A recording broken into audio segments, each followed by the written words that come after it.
ingon pa niya, Jesus Christ Himself and God, even our Father, which hath loved us.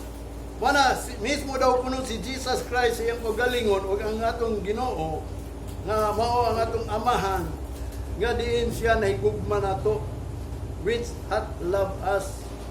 Mao na hinungdan sa verse 17 ingon ni Apostol Pablo, comfort your heart and establish you in every good word and work.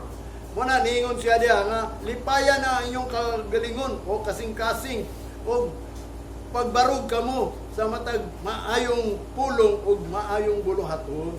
Muna iyang gingon kay nga naman ang Ginoo nagtawag nato o nagpili kuno sa kaluwasan, nagtawag nato sa gospel o labaw sa tanan ang atong Dios nga amahan.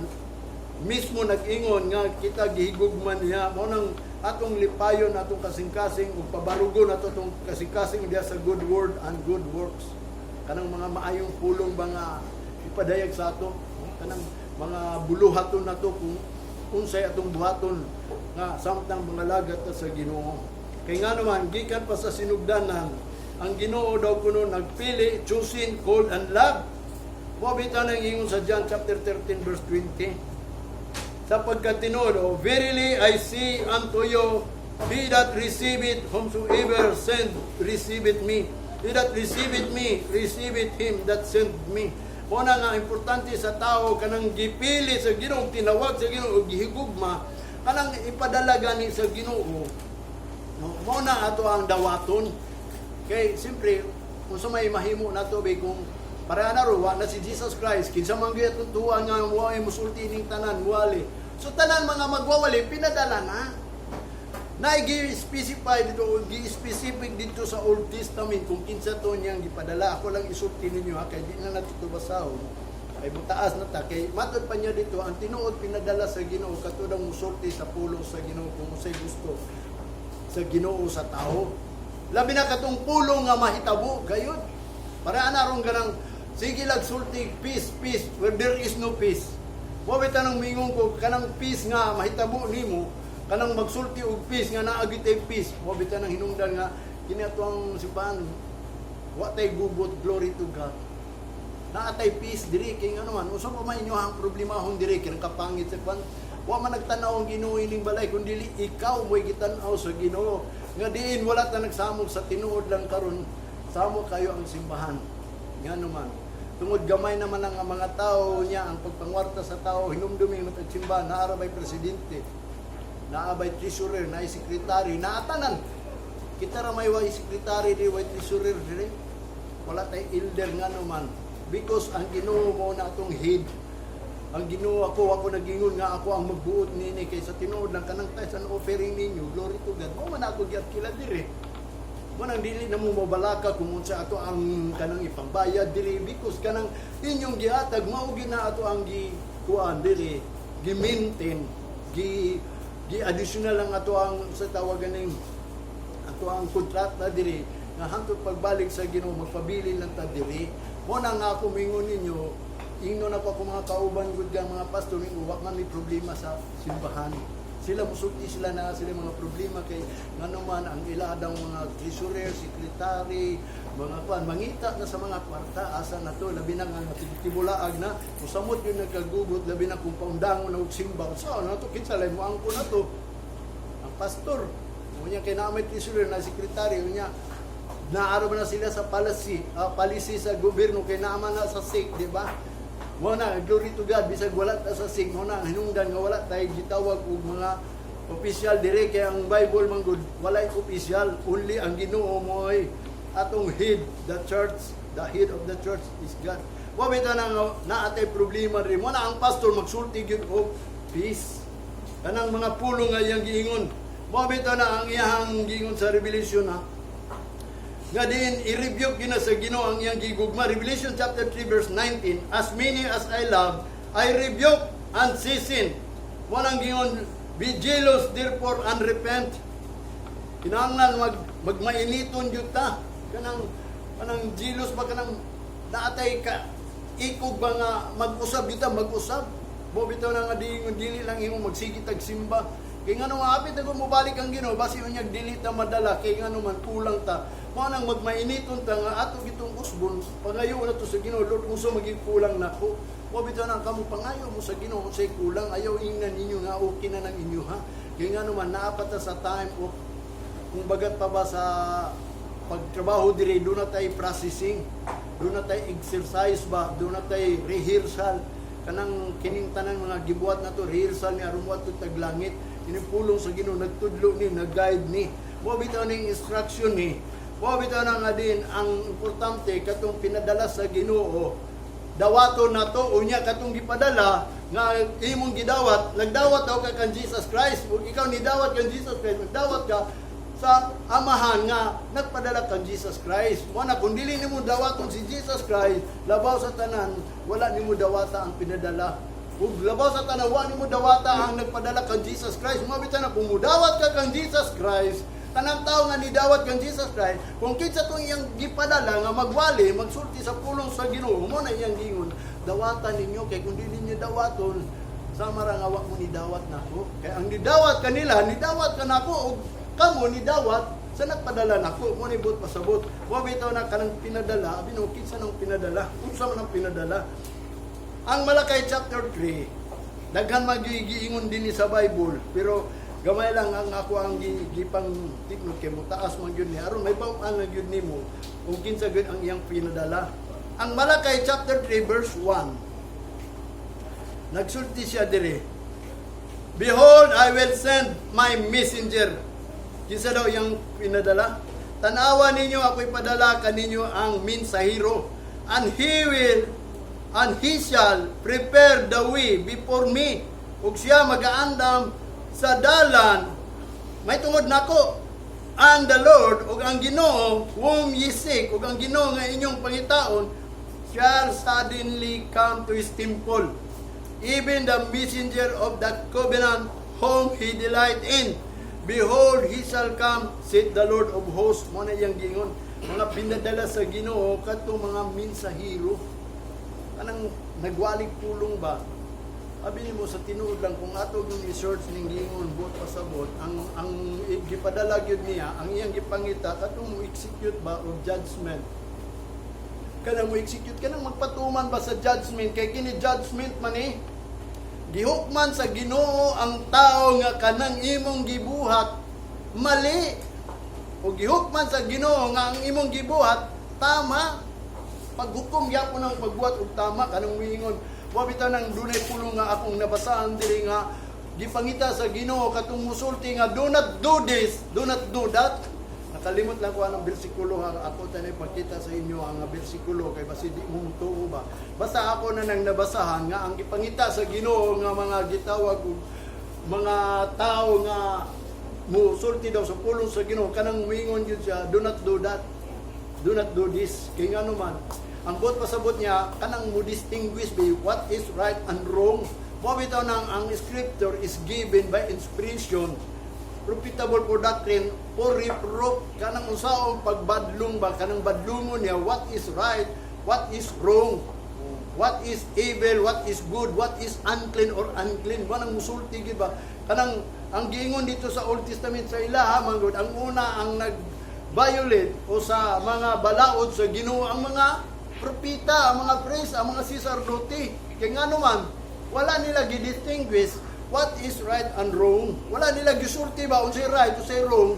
Wala nila gi badlong ang wrong, wala nila gi correct ang wrong, nya wala nila gi akan og right. Mo na hinungdan nga din ang tao matud pa ni Jesus Christ sama daw kuno sila sa karnero nga nasa laag.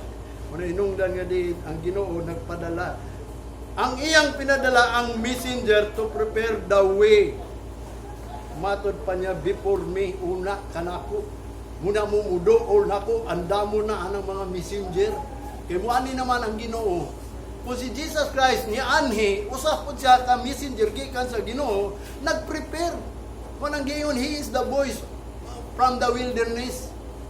The voice crying, or the voice of crying in the wilderness, kanang tingog nga naghilak ba gikan sa wilderness sa kamingawan nga ni anhi dinhi aron mag-andam lang sa dalan aron kay ang atong Ginoo manggod mo anhin naman nga kanang buot pasabot mo ani ang Ginoo nga si Jesus Christ mo anhi diri aron maghukom nga maghatag siya reward. Kanang hukom is execute na, kanang decision ba sa tao, kanang desisyon na ang tao ngadto siya sa langit, ngadto siya sa impierno, mo na gitawag og judgment.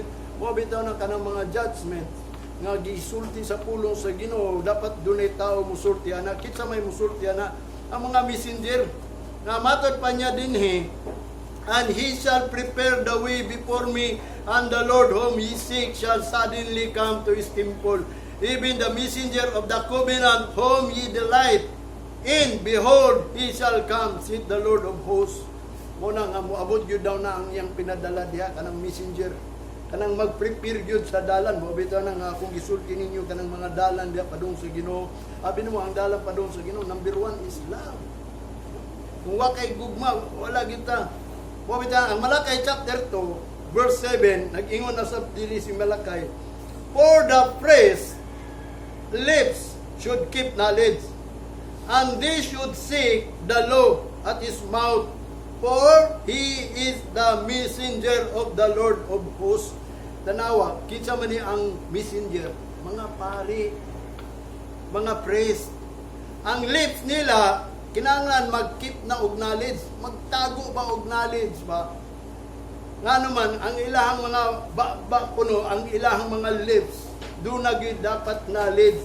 Unya, mangita siya og balaod sa iyang bakba. And they should seek the law at his mouth, for he is the messenger of the Lord of hosts. Kay sila ang mga mensahero. Sila ang nagpadayag ba? Kanang pastor or pari. At una, pari man, pastor man. No? Muna yung gingon dito nga nagadala og mga mensahe sa Ginoo. Matod pa sa Matthew chapter 11 verse 10, yung pa ni Jesus Christ, for he is he of whom it is written, behold, I sent my messenger before thy face, which shall prepare the way before thee. Ang messenger ko yung mag-aandam og dalan. Si Jesus Christ, one of the messenger, mo nang ningon siya, di lang siya kay mag-prepare, nagsulti gyud siya, I am the way, I am the way. Gisulti niya ang way. Nga siya gyud ang dalan, kanang iyang gipanulti. Manang giingon, di na natong halalis nga si Kristo gayon ang dalan. Kaya ang si Kristo magud mo man ang pulong, tanang pulong diri. Mo na yang gingon, ang messenger gyud mooy mag-prepare sa dalan. Dili ang mga tao lang ang may mag-prepare sa dalan, mga imong sarili. Aduna gyud messenger nga ipadala. Kay kung dili nimo dawaton tong mga gipadala sa Ginoo, sama ra nga wa nimo dawatan si Jesus Christ. Ang Mark chapter 1 verse 2 and 3 ingon pa niya din niya ni Jesus Christ, gisulat ni Marcos. Verse 2, as it is written in the prophet, behold, I sent my messenger before the feast, which shall prepare the way before thee. Muna giingon ni Marcos, gidugangan pagid ni Marcos pagsulti diri sa New Testament nga diin ingon daw kuno si Jesus Christ na hisulat diya sa mga basahon sa propeta, tan-awa ninyo ipadala nako ang mensahero diya sa now, before thy feast, diya sa inyong hulagway, nga mao ka na ang mag-andam, prepare the way before thee, nga mag-andam sila dalan, una mumuanhin ako. Sa verse 3, the voice of one crying in the wilderness, prepare ye the way of the Lord, make his path straight. Muna yung gingon, pag-andam kamo sa iyang dalan, matod pa niya, og tuliran ninyo ang inyohang mga dalan. Sa ato pa, sa dili pa moabot, o katungwa pa niya abot daw si Kristo, si John the Baptist, nag-ingon na siya daan, nga nakadungog siya sa tingog, nga naghilak, diya sa wilderness, nag-ingon tong iyang nadunggan kay matod pa, sa wa pa niya abot si Jesus Christ, niingon dayon siya, the voice of one crying, usa ka tingog nga naghilak dito sa kamingawan, nga nag-ingon siya, andama ninyo ang dalan sa Ginoo, o tuliran ninyo ang inyong mga dalan, ang inyong agyanan, tuliron daw, kay nga naman, naibaw yun si Jesus Christ, o ang Ginoo, ang mga Israel, hiwi o dalan, crooked ba, crooked, kanang dili, plain ba, gansangon, kanang rough road ba, kumbaga pa, dili espaltado, dili simentado, muna ang bot pasabot, ni Jesus Christ o ni John the Baptist nga diin adunay naghilak ug nagsulti naghisgot nga diin sa wilderness nga diin andamon daw ang dalan, dili lang kay andamon ang dalan kundi make his path straight. Anang tuliron ba? Anang straight by straight, dili nang straight kanto kanang kundi kanang tulid na iyang gingon nga sa Ephesians chapter dunay iyang gingon dinhi. Ingon pa ni Apostol Pablo sa chapter 4 verse 11 to 13. Nag-ingon siya din niya. And he gave some apostle and some prophets and some evangelists and some pastors and teachers. Verse 12, for the perfecting of the saints, for the work of the ministry, for the edifying of the body of Christ, till we all come in the unity of faith, and of the knowledge of the Son of God, unto a perfect man, unto a measure of a stature of the fullness of Christ. Muna iyang giingon nga din. Ang giandam daw sa Ginoo, gihatag niya ang kunong mga apostoles, mga prophets, mga evangelists, mga pastor, mga teacher, nga maghingpit sa mga balaan, perfecting of the saints, for the work of the ministry, aron sa mga bulaton anang ministry, for the edifying of the body of Christ, aron pag-edify kanang body ni Kristo ba, kanang edifying kanang matod pa dito sa dictionary, kanang mawala ang imuhang pagka-ignorante nga mahimo gyud kang lawas ni Kristo, till we all come into the unity of faith, hantod nga moabot gyud ta sa paghiusa sa atong pagtuo, of the knowledge of the Son of God, og ang kahibalo nato diya sa anak sa Ginoo, unto a perfect man, aron mahimot ang hingpit nga tao, unto the measure of the stature of the fullness of Christ, nganha sa sukat o sukod sa mga pagtulunan nga tibuok diya kang Kristo. Ang mo nang hinungdan nga diin ang mga pastor, ang mga prophet, ang mga evangelist, mga teacher, mo na ang gihatagan og gasa aron mahingpit lang yun niya ang mga balaan. Mo nang dili pwede nga din walay messenger ang tao. Kung way magwali, kung kamo wala wali, sama sa uban wala walihi, di kung mabot ang trouble, unsa ka ilang buhaton. Kamo siguro kung di kumusulti unsay buhaton nga kaning giingon sa Biblia, matrubol gid gihapon mo bisag magsimba mo. Mo bitaw nang mabot ang panahon kanang gitawag retribution, that is gitawag og vengeance na sa Ginoo. Panimalos na mo bitaw nang nagwarning siya kanunay, kay panimalos man ang retribution kay maratol makainigabot kung wa kay buhaton. Mo bitaw na aron mahingpit ang mga balaan, kay kita gitawag magbalaan. Mo na ang pastors, ang teachers, apostle, evangelist, prophet gipadala aron ang ministry sa Ginoo magpabilin. Kanang mga bulaton sa Ginoo ba aron ang the stature of fullness of Christ, kanang pagtulunan diya sa kahingpit ni Kristo nga mao nang mission unto a perfect man. Mo nang giingon niya of the knowledge of the Son of God. Kinahanglan daw kita mahiadto sa unity of faith. Kanang inyong pagtuo, akong pagtuo usara. O bitaw na nga din kinsa may muandam sa ato ang mga gitawag og mga dalan sa Ginoo. Kanang gitawag kanang pag-edify lagi, matod pa instructive or informative in a way that improves the mind of characters. Manang ang apostle, ang mga prophet, pastor, mag-edify na sila. Matod pa, edifying of the body of Christ sa lain meaning sa edifying is instructive. Naga-instruct ba?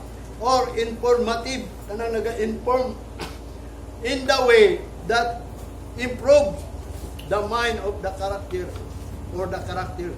Ma-improve na imong mind ang imong character pod. Manang informative, imparting knowledge. Mao nang gitawag ang mga apostol, naga-impart na sa imong knowledge, nagahatag ba? Anang naga-edify yun. Mabita na importante doon na tayo knowledge. Excuse me.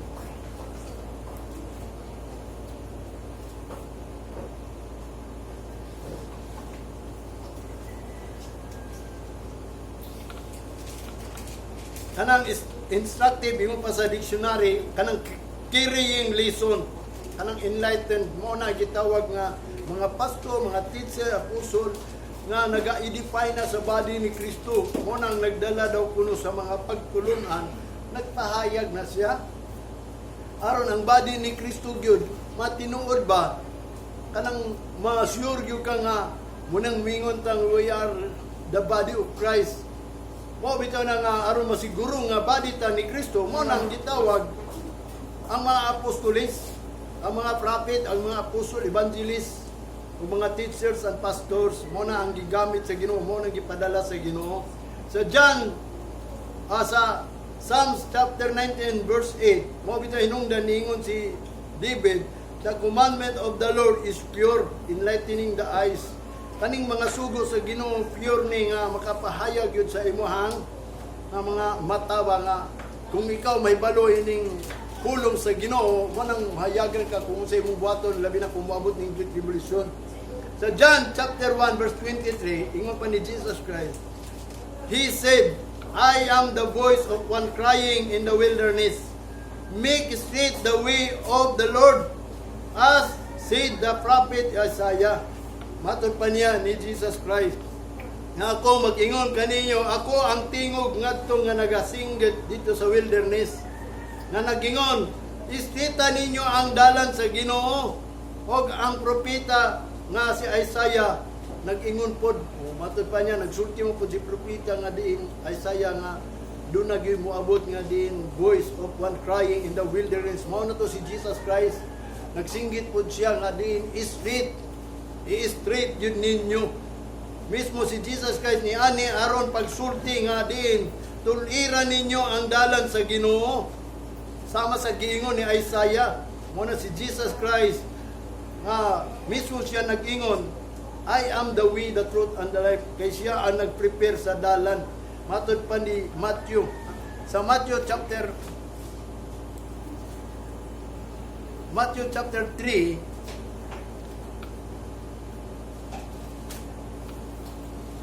ingon pa niya din 1 to 3. On those days come John the Baptist, preaching in the wilderness of Judea, and saying, Repent ye, for the kingdom of heaven is at hand.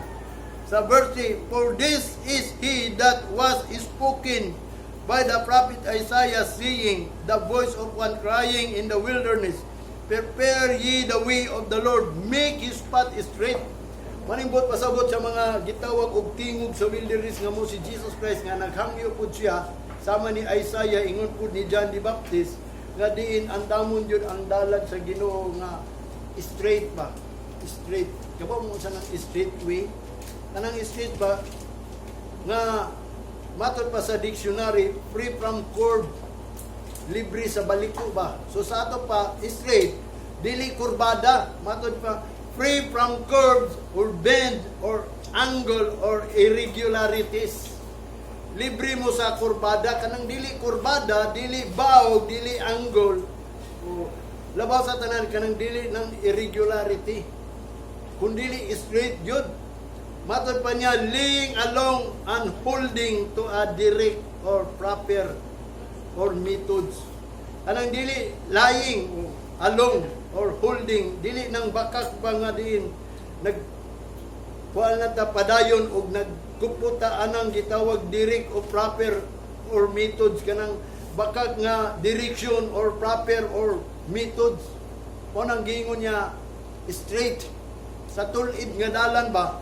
O nang Matthew 7 chapter 13, Matthew chapter 7 verse 13 og 14, ingon pa ni Jesus Christ, Enter ye into the straight gate, for wide is the gate, and broad is the way that leadeth to destruction, and many there be which go in thereat. O mao nang gingon ha. Sulod kamo sa tulid nga portahan, kay nga naman lapad kayo ang portahan o broad kayo ang agianan nga naggiya ngadto sa destruction. Unya daghang pagyo nga agi ini. Mo ni giingon niya nga nagpahinumdum gyud sa mga Christian, sa mga tao nga mopalo at gyud mo sa matod pa niya straight gate. Namatod pa sa verse 14, because straight is the gate, and narrow is the way, which leadeth unto life, and few there be that find it.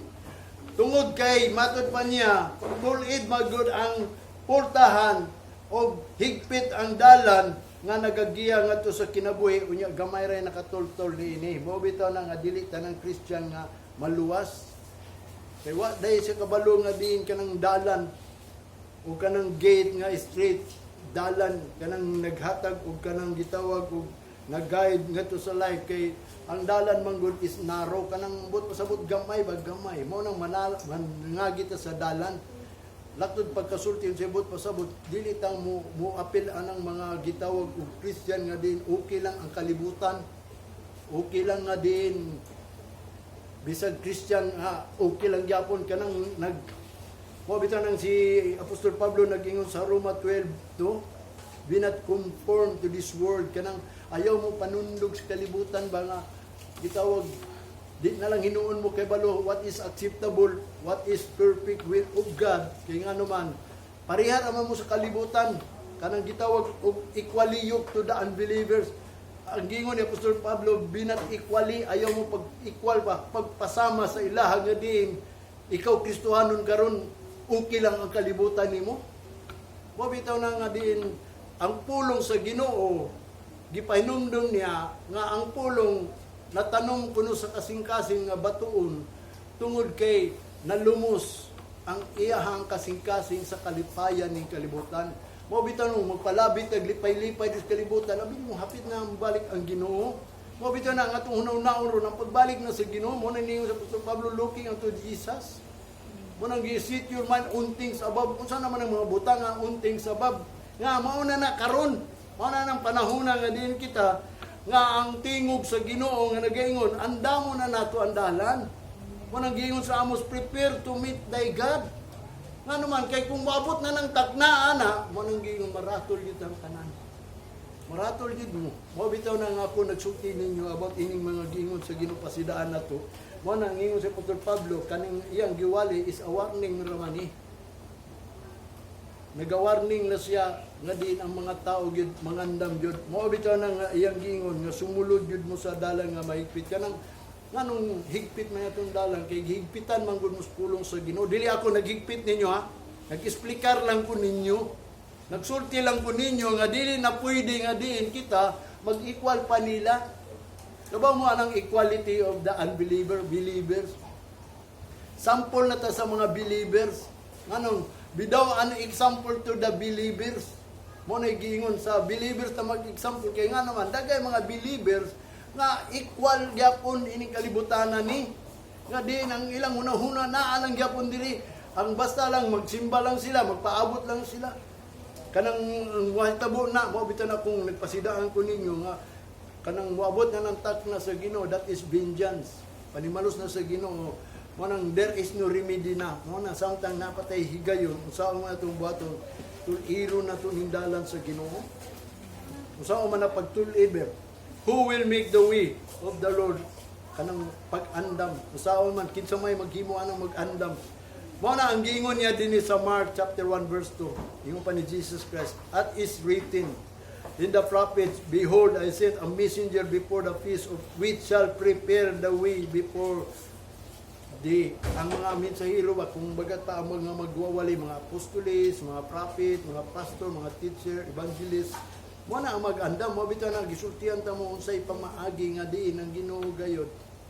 Kanang pagbalik niya maabtan jud ta nga nagabuhat, mo nang gisulti nako na ninyo kanang about pagkabalaan.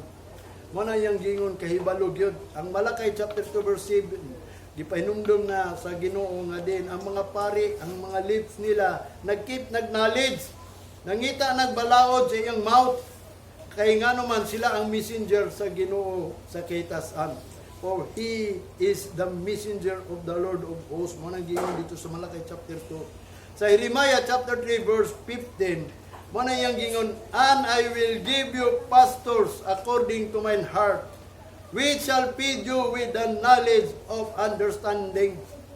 And understanding. Mo bitaw na nga din ang pastor mo ginay mo hatag gyud og o mupakaon yun na og knowledge, kanang knowledge ba nga mahibaw gyud ka ba, kanang dili lang kay ingon magpaabot lang ka nga din, basta tong giingon ni pastor, mag-rapture, magpaabot na lang. Basta ang tanan kay abi nimo kanang mga wali ron sa Amerika, ang mga Amerikano ron, ako sige man gyud ko pagpaminaw kay man ko maminaw sa ako ang gitawag ko YouTube nako, maminaw mo ko sa uban niya. Ang ilang gisulti, mo bitaw say magsakit ako kasi nga nakaingon gyud ko klaro kay makakay ngano man. Ilang gipasalig nga diin una moabot ang Great Tribulation, mag-rapture gyud. Which is nga diin dili na mo pamaagi sa Ginoo. Mo bitaw na ang knowledge importante. Wala yang gingon dito sa Malakay, kanang mga messenger, kanang mga pari, mo na ang messenger sa Ginoo. Wala ang Jeremiah nagsulti na daan nga ang pastors according to mine heart, kanang sumala gyud sa kasing-kasing sa Ginoo, kanang magpakaon gyud sa kahibalo ug understanding. Mabita na ang Hosea chapter 4 verse 6, ang tao sa Ginoo atong unang panahon nanganong man nahiadto sila sa Holocaust, nahiadto sila sa captivity sa gitawag og Babylonia, naadto sila sa bondage of Egypt because lack of knowledge. Mana yang gingon sa Hosea chapter 4 verse 6, my people are destroyed because lack of knowledge, because thou hast reject knowledge, and I will also reject thee, that thou shalt be no praise to me. Aron dili mo mahimong pari nako, i-reject na lang mo. Kay nga naman ilang mag-reject ang knowledge sa Ginoo, mo na ang tao sa Ginoo. Once God i-reject ang knowledge, manang giingon i-reject ko na sa Ginoo, ma-destroy ko ta, labaw pata karon. Sila man gani giingnan kita pa ka, no? May sama ta nila. Mo nang ang 1 Timothy chapter 2 verse 3 and 4. Matod pa niya din ni Apostol Pablo kang Timoteo, for this is good and acceptable in the sight of God, our Savior. Sa verse 4, who will have all men to be saved, nga ang tanang tao unta mga luwas, and to come into the knowledge. Mga luwas sila ug moadto sila sa kahibalo. Kung dili sila kahibalo, di gyud sila mga luwas. Kay nga naman ingon pa ni Jesus Christ diri sa Matthew o sa Lucas chapter 1 verse 77. Kung imo nang basahon may tungod kang Jesus Christ, wala siya niani aron pagpakamatay sa tao. Wa po na siya niani aron pagluwas sa tao. Ingon pa sa Lucas chapter 1 verse 27, to give knowledge of salvation unto his people by the remission of their sin. Naggatag na siya og kahibalo may tungod sa kaluwasan, kay nga naman kinahanglan may bawta sa kaluwasan kung unsa ang tao maluwas, do nagay mga pagtulunan, kinahanglan do na tay mahibaw-an into his people by the remission of sin, aron paghugas daw kuno sa atong sala. Giun sa man paghugas sa Ginoo sa atong sala be. Kanang moadto lang ta sa simbahan, okay lang na muday, muhatag tayo, muhatag og offering, muhatag magkanta sa balay. Ang gingon niya din knowledge of salvation unto his people by the remission of their sin. Kanang aron may paluka, unsaon nimo paghugas sa imong sala, kanang pagrepent ba, unsaon nimo pagwala, kay kana si Jesus Christ, ni ani na siya, kinahanglan may bawo ka sa kaluwasan.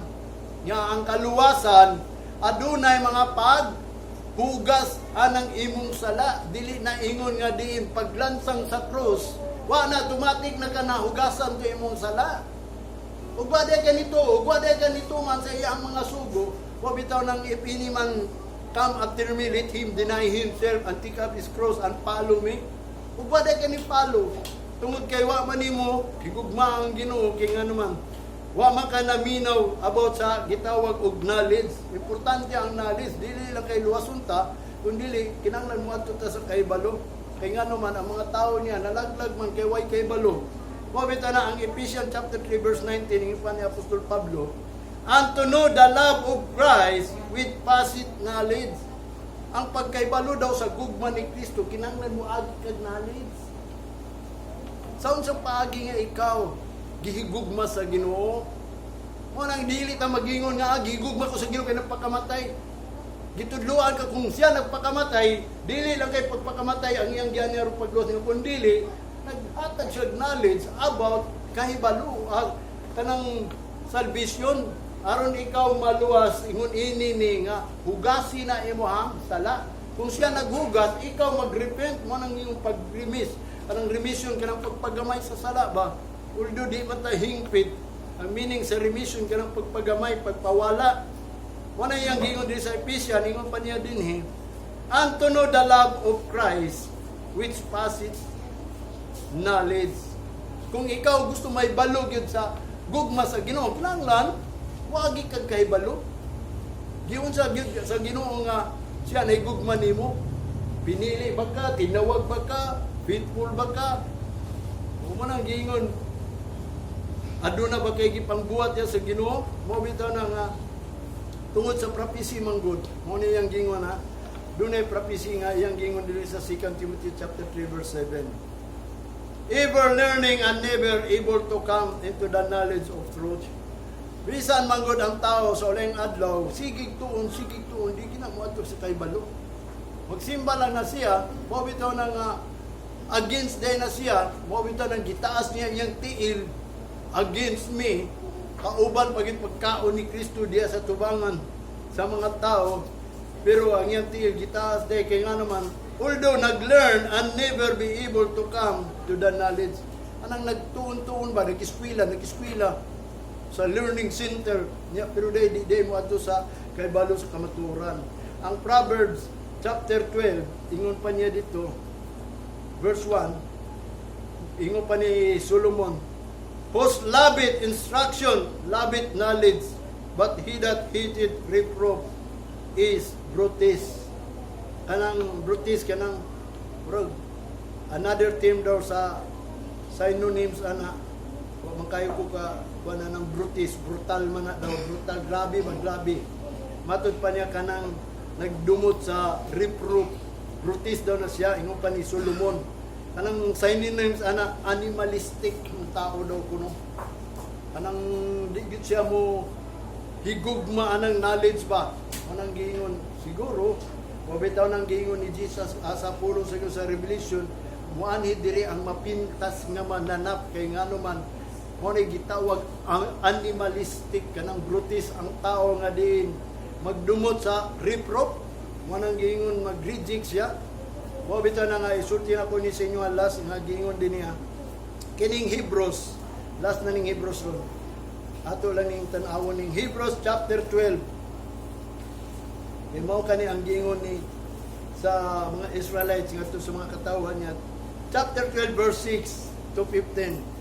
Ingon pa niya, for whom the Lord loveth, he chasteneth, and scourgeth every son whom he receiveth.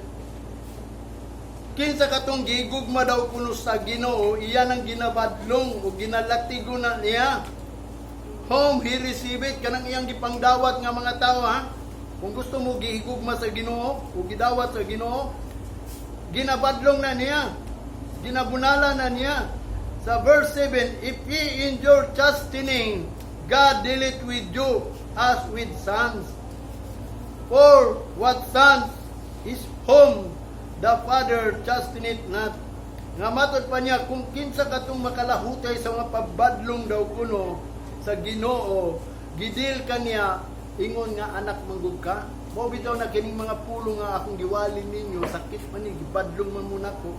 Because kay gidawat man ninyo nga gitawag siya kuno inyong gigugma mo na hinungdan nga gidawat ninyo unya kung makalawtay ka sa pabadlong daw kuno ang Ginoo nagadil ninyo ingon nga anak mo sa Ginoo. Kay unsa daw ng anak kung the father chasteneth not? Kay unsa man ang anak kung ang anak ang amahan wala nagbadlong? Maunsa daw ng anak kung ang amahan wala nagbadlong? Mabito na ang amahan mubadlong gyud na ingon pud ang Ginoo.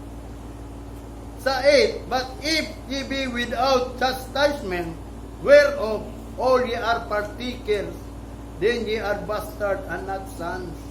Wala kung wala mo'y mga pagbadlong sa ato pa, kamo mga partakers lang, then are ye bastard and not son, kamo mga anak sa gawas, mga dili mo anak sa Ginoo. Kay nga naman, wa may nagbadlong ninyo, natagaw ra mo diya, mo nang giingon nga, you are bastards, mo nang mga anak kuno sa Ginoo nga, dili gusto pagbadlo, mga bastard na sila ha, mga anak na sa gawas, dili na anak sa Ginoo.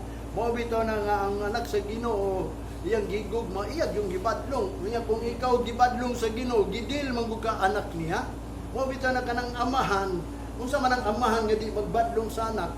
So kung ang amahan dili magbadlong sa anak, dili na niya anak, gipasad na bahala ka diya kay di mo kamutuo. Isipon na sa man nga dili ta ka anak, kay nga naman kung anak pa na siya badlongon yun na mo na ibot pasabot ni sa Hebrews nga matud pa niya diri sa 8. Furthermore, we have had fathers of our flesh which correct us. So busa kita usab na atay amahan sa unod nga mukurik nato.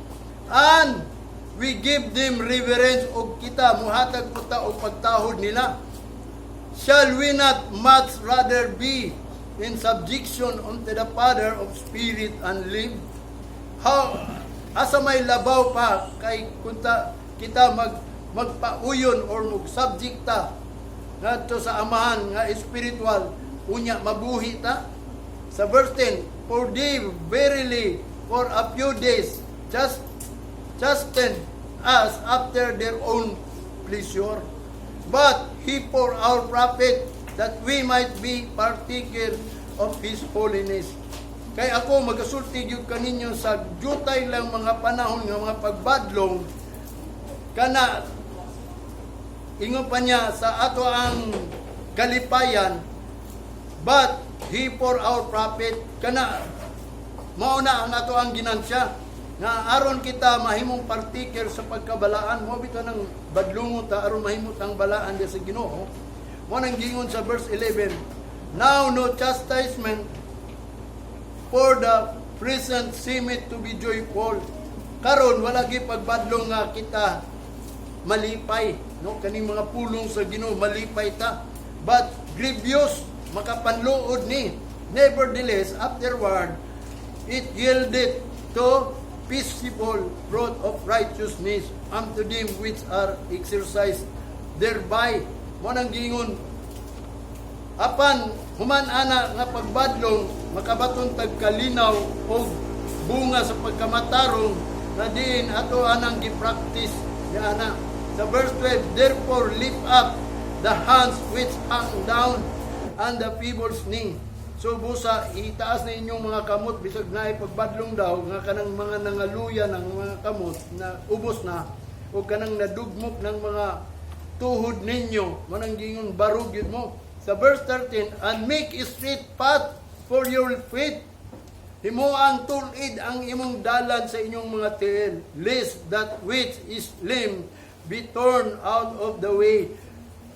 Basi unya ang inyong mga pilay o kimpang nga mga tiil muadto sa dalan, but let it rather be held tuguti nga unta nga kana hinuon maayo.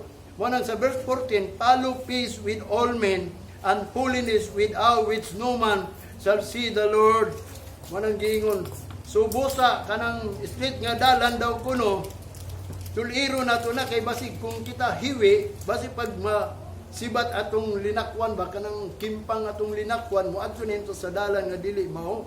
So mo na iyang gingon isunod gyud ang kalinaw sa tanang tao og ang pagkabalaan kay kung wala ni wala gyud makakita sa Ginoo. Mao bitaw na nga diin kining mga pulong nga gitudlo ni sa Hebrews mga pagbadlong ni kung way pagbadlong sa imuha mo nang gingon dili ka moadto sa kalinaw ug dili ka moadto sa street nga dalan labaw sa tanan wala kay pagkabalaan. Mo na kung wa kay kalinaw ug wa kay pagkabalaan di gyud mo kakakita sa Ginoo. Mo nang gitawag diri sa Bible nga adunay pagbadlong aron ikaw magbaton og kalinaw. For example, kung moabot ang Great Tribulation, kinsa may musulti ninyo unsay buhaton, moabita na akong moingon ninyo, padayon mo diri kay ang Ginoo magbubura siya sa gitawag og kanang in the twinkling of an eye. Ilisan ni daan na iyang gingon dito sa 1 Corinthians chapter 15 verse 1 to 23 sa 30, why should we stand it in jeopardy daw always nganong kanunay man ta magbarog anang kahadlok. Mo bitan hinungdan ningon siya nga magpaabot lang ta nga ang Ginoo gayud muhatag kanato og kanang incorruptible body. Mo bitan ako mingon ninyo pabilin mo ri kay natay gipaabot nga time o perfection aron mawala na niya itong pagsimba, mawala na itong pagwali, kay nga naman mutungha naman ang Great Tribulation diri. Nga kita magmalinaw na lang tadiya mo nang gingon sama ra gud atong unang panahon nga ang Ginoo nag-guide sa mga tao gikan sa Ehipto ngadto sa wilderness nga walay gibuhat ang tao, wala nagtanong, wala nagtrabaho, wala sila nangitag pagkaon kundi ang Ginoo ray nagsupply nila. Abi naman sa gisupply sa Ginoo nila kanang mana gikan sa langit. Mo bitaw na nga dili ta ngay mabalaka kay mo na yang gingon dili man ta pagut man sa Ginoo abot ana. Pero karon kung ato nang walaon mag kanang atong dumtan ng mga correction, atong dumtan ng reproof, mo nang grabe pa ta, murag mahimo tang animalistic kanang abot pasabot sa Ginoo, mabrutal yun ta kung abot sa panahon. Kaya nga no, wa naman tayo buhaton. Labi na kung abot ng propesya nga giingon nga din, mahimo na ning gitawag og one word nga din ang policy dili is di ka kapamalit o kapamaligya kung wala kay number sa una lang na mo bitaw na nga ang Ginoo naghatag nato og knowledge mo nang muanita dinhi aron pagkaybalo sa hibalo nga gitanyag sa Ginoo kay walang lang siya ni ani dili aron pagtudlo sa kaluwasan kundi pagtudlo unsaon nga kita maluwas manindot kang tanan kang kanta mag-awit.